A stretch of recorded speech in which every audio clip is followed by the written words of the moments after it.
Ugh. I'm going to have to just loop that and write a song around it, I think. Hi, everybody. It is what do we got here today? The 16th of July on Friday. Lots of blowers and lawnmowers going in the neighborhood, so I've been kind of waiting for that to die down a little bit. Sound like a little war zone here. We had a great day yesterday at Steve Postel's house with it was basically Cooch came by. He had already done most of what he needed to do at home. So it was Steve Postel and Waddy and myself working. Russ is in Canada right now, so he did some remote stuff and sent it off.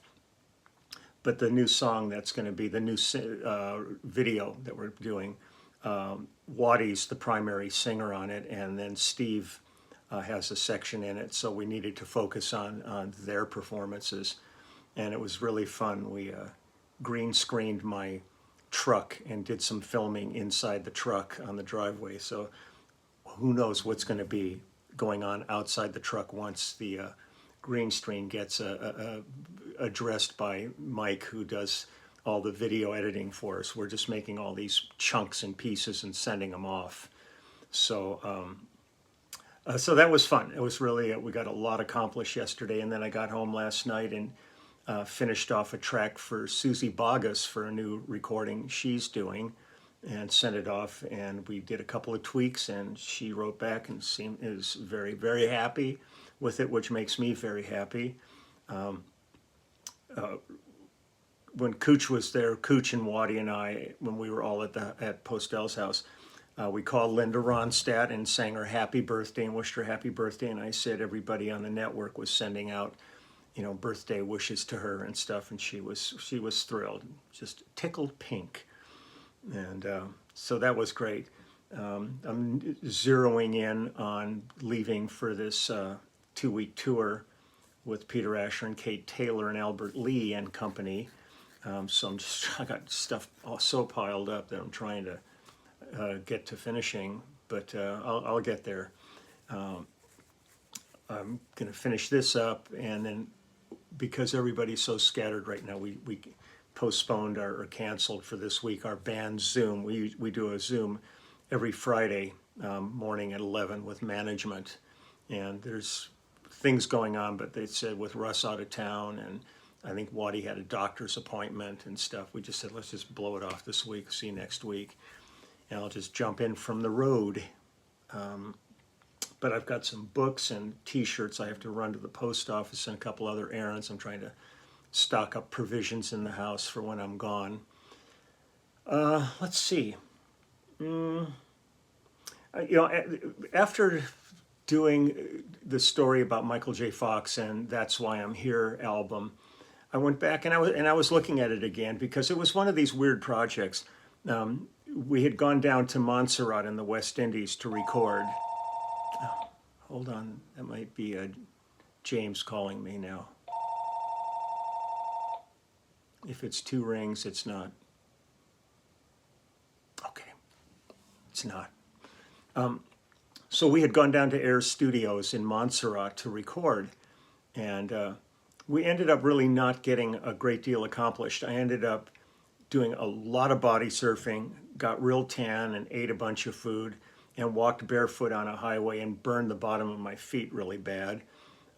Just genius stuff. We all hiked up to the volcano on the island, and there was a huge waterfall, and we're all standing under the waterfall going, oh, this is so nice, and kind of going, this is wild. I mean, a log could come over this waterfall and kill us all. So we kind of scrambled out of the way. But it was really wonderful working there, and I had like there's so many stories there, and the whole thing about watching for the green flash, I think they would say, because at sunset you'd watch the horizon line, and as soon as the sun would drop below the horizon line, there'd be this flash of green. But like hiking through the mountains there, and you'd find somebody with like a little fried chicken stand. It was like the best fried chicken, and we had Big George was our chef there, and George Martin had absconded him from one of the big hotels and hired him to work the studio.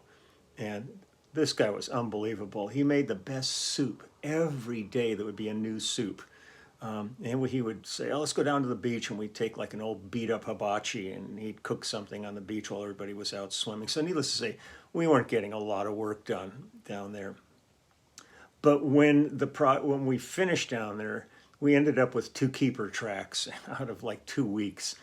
And one of the coolest things was we stayed at a place. It was George Martin had a house there called the Olveston House. And it was like this big place with a hallway with like all these bedrooms going off on either side of it.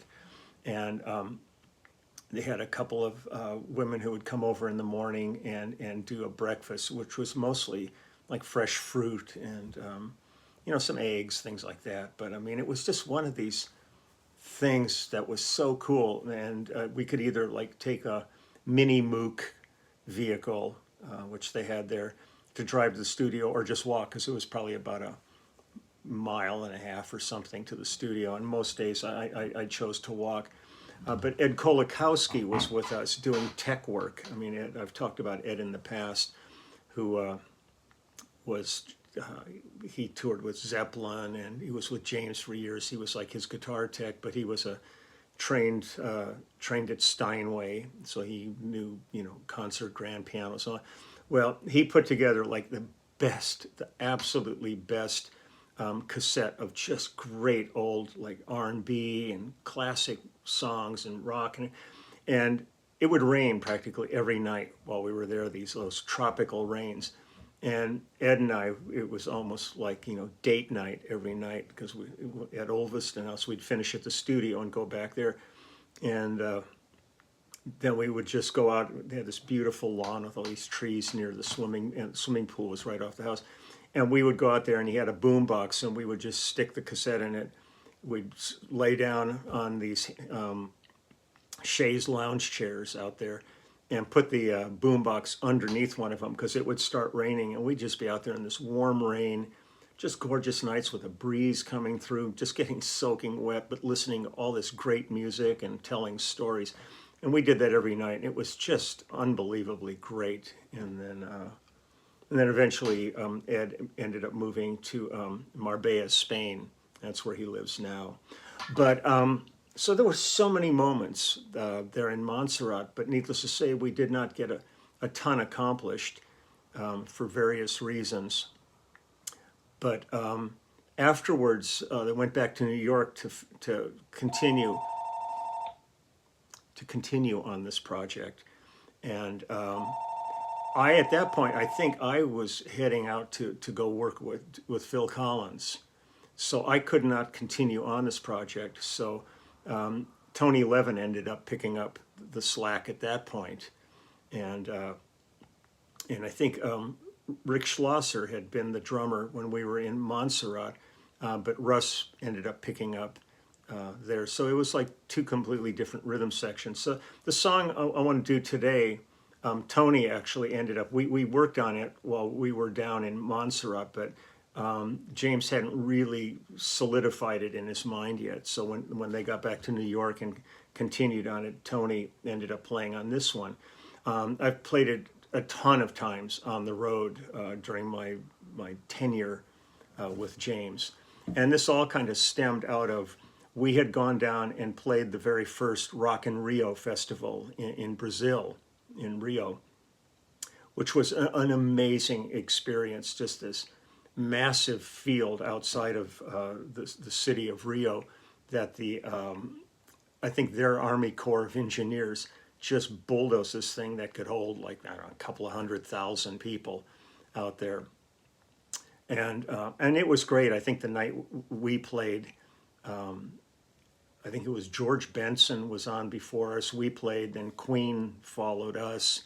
And it was just one of these amazing experiences, and just seeing Rio and spending time just wandering the back streets and doing, having adventures, which is what the road is the best for. The biggest perk of this business, really, I think, is just the travel aspect of it. But when we did the gig, to get to the gig, the military flew us, because it was so hard to get to this place, they flew us in by helicopter.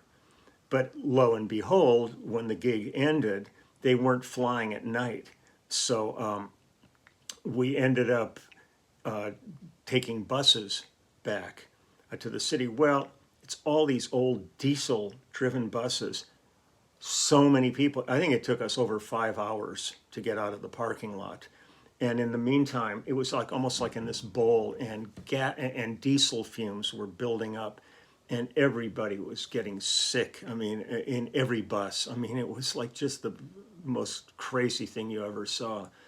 But James ended up writing this song, and when we went back and did a real tour of Brazil, where we were in, lots of cities. I don't know, we might have spent like a month there, and it was an amazing run. I think John Gilliton was with us on keys, and Carlos Vega was playing drums, and I forget the exact band that went back to do that tour. But we had a spectacular time in Sao Paulo and Belo Horizonte and all these different cities in Rio. And the coolest thing was when we played this song in Sao Paulo, we played a soccer stadium, and people in the crowd were sitting there with their lighters at that point.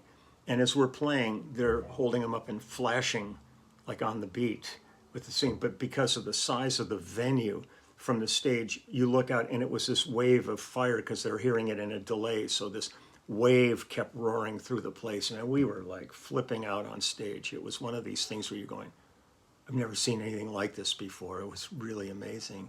So the song Only a Dream in Rio came out of all that. And when we played Only a Dream in Rio, that's when the crowd started going for it. So I thought I would just play along with Only a Dream in Rio. Now, Tony played the original. I ended up kind of reinterpreting myself. Not that his part wasn't amazing. I just do it a little bit different. So I'm just going to play my thing rather than copying Tony's. They're very close, but there are some nuances that are different. So let me see if I can get through this. I haven't played this in a long time, but here we go. Only a Dream in Rio. And this is from the That's Why I'm Here album.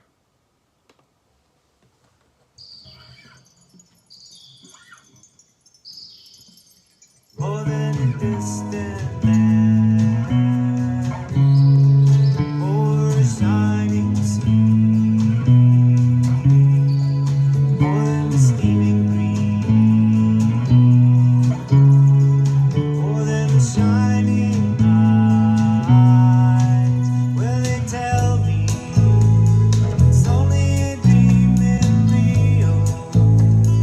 Nothing could be as sweet as it seems on this fair.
Only a dream in Rio.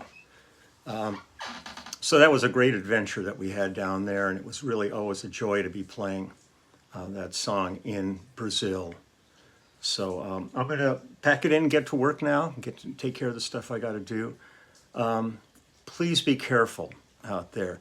The COVID numbers are soaring again. We've got a mask mandate in Los Angeles, but 99% of all the new cases are non-vaccinated people. And I mean, right now they're having the Summer NAMM show in Nashville, and Tennessee is one of the leading states now for COVID.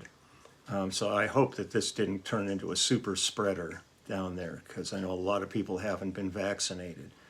So my heart's really with all of these healthcare workers that thought they were getting a break, and now it's just coming slamming back at them. And we've just got to be careful and smart through all this. So take good care, and I will be back tomorrow. So just wishing everybody just be safe, and thank you to the healthcare workers, because, man, there's just no end in sight at this point for all of you. So take good care. I'll talk to you tomorrow. Bye-bye.